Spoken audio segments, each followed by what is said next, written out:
All right. Hello, guys. My name is Wirya, and today I'm gonna present about things that can create problem in interpersonal communication. So, as we know, the interpersonal communication is a condition where we speak to one or more person. So, when I speak to my girlfriends or to my friends, it's considered as interpersonal communication. So, in the next slide, I will discuss uh, some common problems that can create some common situations that can create problem in interpersonal communication. All right. So the first one is miscommunication. So how this miscommunication occurs? It occurs during maybe when we text someone or when we talk to someone, we fail to deliver the message that we want actually to tell them. So, for example, in this text message in this picture, we see that your mom and I are going to divorce next month. What? Why? Call me, please.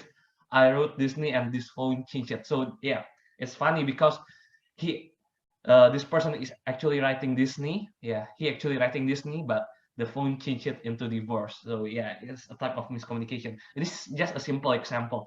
A miscommunication can lead into a bigger problem.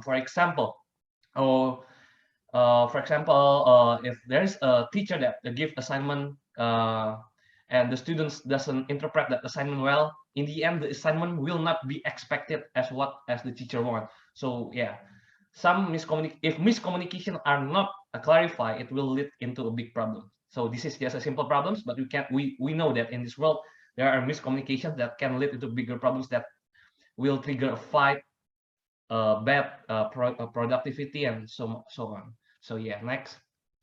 So from the research show in this pie chart say more screens means more challenge. So 46% respondent replied that tech-assisted communication leads to miscommunication more, such as email, texting, social media, posts, and telephone. So for example, WhatsApp, just like the example just now, and many other media such as email and other will lead to miscommunication.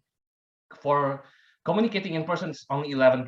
11% is so little, but for a person that reply both, 43%. But here we can conclude that social media and digital, such as phone, and WhatsApp, and all things that related to digital era will lead to miscommunication more if we don't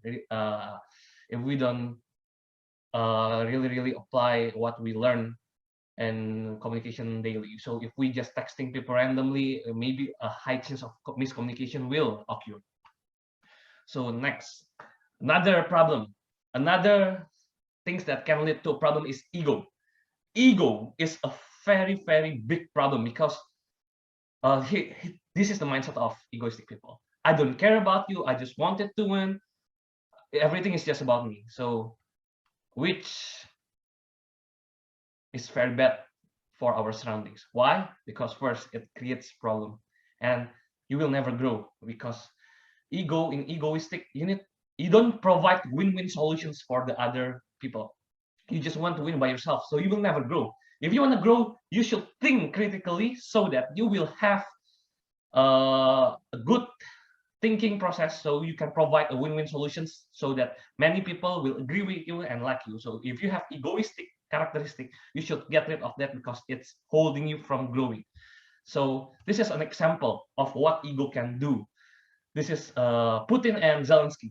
They are going into a war because of their ego. Putin won Ukraine to join Russia in military aspect, but unfortunately, Zelensky have another point of view and he want to join NATO, which create a war that make a lot of people losing their families and creating a bad situation for them. So yeah, please control your ego or your ego will destroy the environment, such as this example. Okay, next one, the culture, of course. Okay, this is an interesting part. Here we see a Japanese people slurping a noodle. In Japanese, in Japan we consider it is polite to slurp. It means that we like the food. But how about in Indonesia? Not all people like that. And when you slurp in Indonesia or create a voice or a sound during when you eating, it will make people having it will create a bad image of you in people. So yeah, culture can either be your sword. It's like a double-edged sword. You can use culture to make people like you, or you can either bring yourself down. For example, Obama here, he eats using his hand. Okay, his hand. This shows that he respects Indonesian culture. It's an advantage for him. But if he use it using his hand in America, people will see him as an ethic, as someone who is unpolite. For like who eat with hands? I mean, no one eat with hands. So yes, culture is like a double-edged sword. It either can give you a boost of confidence and attract people to like you. Oh my God, you know our culture is so great. Or either people will look down on you because you don't know about the culture and you seems to insult them. So here is a tips that I can give you to avoid to avoid interpersonal communication problem that is related with culture. Before you talk with someone, or when you go to another country, make sure you learn their culture.